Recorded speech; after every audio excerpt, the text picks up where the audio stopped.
just attended a video conference call with my teacher, Rabbi the Dean of Aish Torah in Jerusalem, and someone asked him a very fascinating question, which I want to share with you. They said, there's such a premium placed on time management in Judaism. There's a concept called Bitul Torah, which literally means nullification of Jewish learning, of Torah learning.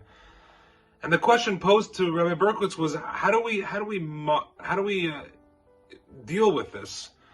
How do we deal with our need to relax, chill out, take a breather, especially with today's society and everything swirling around us, and especially the rabbis were asking from the realm of Jewish outreach and Jewish education, which can be a very mentally tiring and totally emotionally engaging field. How do you juggle the demands that the Almighty has for us, which is to become constantly growing and wise in Jewish learning, at the same time taking a breather when necessary? So Rabbi Berkowitz said a very beautiful answer. He said, this is a very difficult question, admittedly, and he said that you have to be able to regain your energy, to have this capacity for freshness, for newness, to become alive with life. You have to know what's an emotional need, where's your emotional health at, and when you just want to relax to waste time. The way to discern that answer is as follows. He suggested that you have to make an intelligent plan. If you make an intelligent plan for your 1-week vacation, 4-day break, long weekend, whatever it may be, then that's a sign that you're doing it to rejuvenate, to become a better person.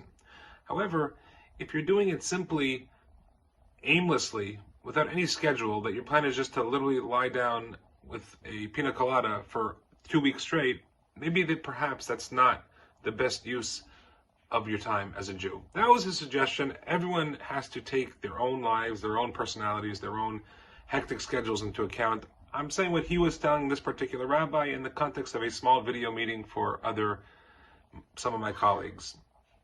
However, what I really understood from here was this capacity that we Jews have to become emboldened and enraptured by the natural world, by the Almighty's world that He has gifted us with. This is in total contradistinction to the story in the Torah portion of Balak.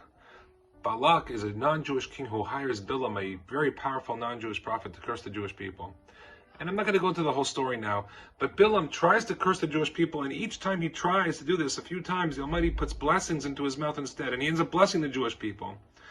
And Bilam is someone who's so caught up in his own greed and his own ego that he has zero capacity for wonder. He has no ability to look outside of himself, to take stock, to relax, chill, whatever the word you want to use, in order to rejuvenate. He's just totally focused and driven by this insatiable need and greed, to the point where the rabbis point out that he's riding on the Torah points out, he's riding on a donkey, and the Almighty makes a miracle that the donkey talks to Bilam and says, don't do this, don't curse the Jewish people.